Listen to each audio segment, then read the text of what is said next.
Tantor Audio, a division of Recorded Books, presents Empire Incorporated, The Corporations That Built British Colonialism, by Philip J. Stern. Narrated by Rick Adamson. Introduction. Incorporating Empire. We have the romance of history, the romance of war, the romance of geology, even the romance of the peerage, but there are tales of the counter and the counting house which would stir flesh and blood with every simple telling. This book offers a new history of British colonialism, one that envisions empire as conceived not only by sovereigns and statesmen, but also by investors and idealists, creditors and convicts, peers and parvenus, pirates and poets, lawyers and landowners, entrepreneurs and embezzlers. Their efforts produced what one might call venture colonialism, a particularly prolific if controversial brand of overseas expansion that was bound across 4 centuries by the conviction that the public business of empire was and had always been best done by private enterprise. While taking on many forms across its long life, its most enduring medium was to be found in the gradual union of 2 rather old concepts which, once fused together, would transform a modern world. The one, joint stock, was a strategy for collectively organizing, financing, and governing commercial enterprises.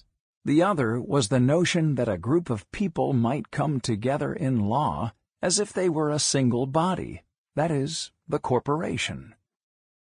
The story of how the Joint Stock Corporation came to shape British colonialism from its 16th century origins through the era of decolonization may on first glance seem ripped from today's headlines, as billionaires race to colonize Mars, and global technology companies have grown to the point that they look, as Mark Zuckerberg once characterized his company, Facebook, more like a government.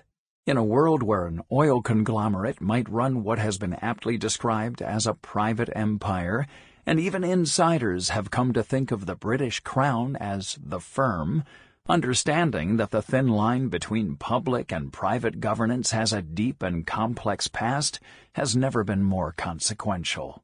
At the same time, much of this book takes place in quite distant times, places, and contexts, whose character and circumstances often shed light on those of the present through only the faintest of family resemblances. As a history of the colonial corporation, it may feel both instantly recognizable and surprisingly unfamiliar, as well-known characters are featured alongside scores of others usually consigned merely to supporting or even off-stage roles. As a history of corporate colonialism, it is defined as much by false starts and failed ventures as by enduring successes, as much by the torrent of companies flooding into all corners of the globe as by the constant efforts of others, not least the growing British state, to regulate, arrest, imitate, and co-opt them. Most of all, however, this history reveals that if the Joint Stock Corporation was well suited to empire, it was not because it was some inexorable juggernaut. Rather, like empire itself, it was, as it remains, a powerful paradox. Person and group, public and private, commercial and political, mercantilist and capitalist, sycophantic and rebellious, regional and global, immortal and fragile, smugly patriotic and belligerently cosmopolitan, and the cornerstone of a British empire never fully owned or operated by Britain as such. Just where and when the modern joint stock company first emerged continues to be a matter of some debate, but its echoes, in the sense of individuals engaged in some form of financial and commercial enterprise that pooled resources, risk management, self-regulation, and rights, can be heard going back to antiquity and the Middle Ages. The Roman Societas Publicanorum, the Commenda Maona Societae Gesellschaft, Compagnie, Trust and Guild of medieval Christendom, the Waqf, Kirad, and Mukarada of the Muslim world, the South Asian Shreni, Chinese intergenerational and lineal enterprises, the Casa di San Giorgio of 15th-century Genoa, and the English and Dutch East India Companies of early 17th-century Northern Europe. What distinguished a joint stock company from other forms of collective finance as it traveled from the late medieval Mediterranean into the modern world was that its enterprise was divided up into portions, dividends or shares, that could be purchased not only by partners but by other people, even strangers. A joint stock did not therefore rely solely on the personal resources of its own leadership, as its survival was not always solely dependent on whether it turned a profit.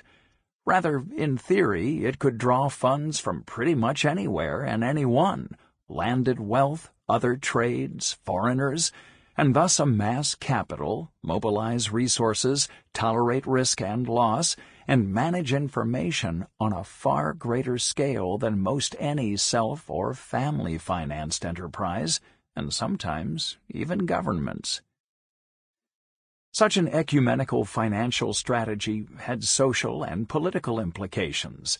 That one could become a member of a company simply by purchasing a share meant that one could also become a member of many companies at once, connecting such enterprises through various overlapping personal and institutional networks. Leaders, members, and employees of one joint stock were often leaders, members, and employees of others, not to mention a wide range of commercial and civic institutions, including local government, the Crown, and Parliament.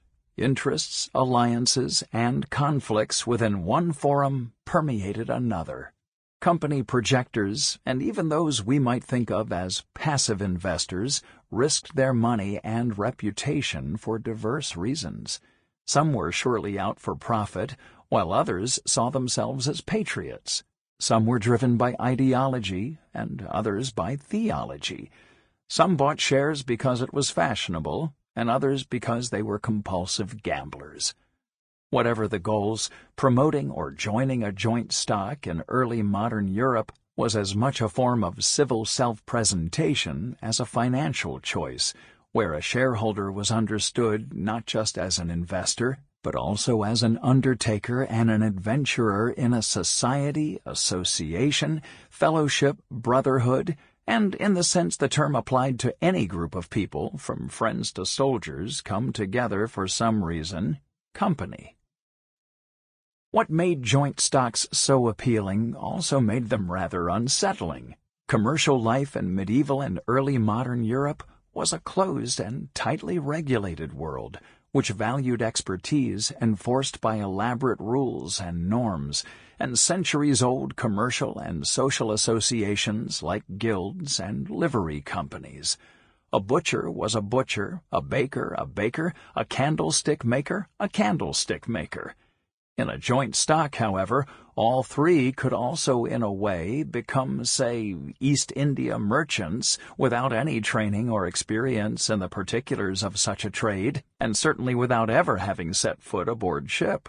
Worse still, though it would be centuries before shareholders would be thought of as owners, even at these early stages they often took some part in deciding how a company was run, or at least in selecting some from among their number to do so on their behalf. Thus, not only did that candlestick maker have a say in how that East India trade was governed, he might, with enough stock and friends, become one of its governors. In this sense, joint stock challenged traditional forms of both commerce and government. The crown was embodied in the hereditary rule of an individual, his or her extended family, and an aristocratic, clerical, and landowning elite. A joint stocks management was drawn from among its members, usually represented in theoretically consensual and representative bodies, much like what would now be called shareholder meetings and boards of directors, whose leadership changed, in some cases annually. One might have more votes the more shares one owned, which was certainly not true of land in the House of Commons, where, of course, that Sample complete. Ready to continue?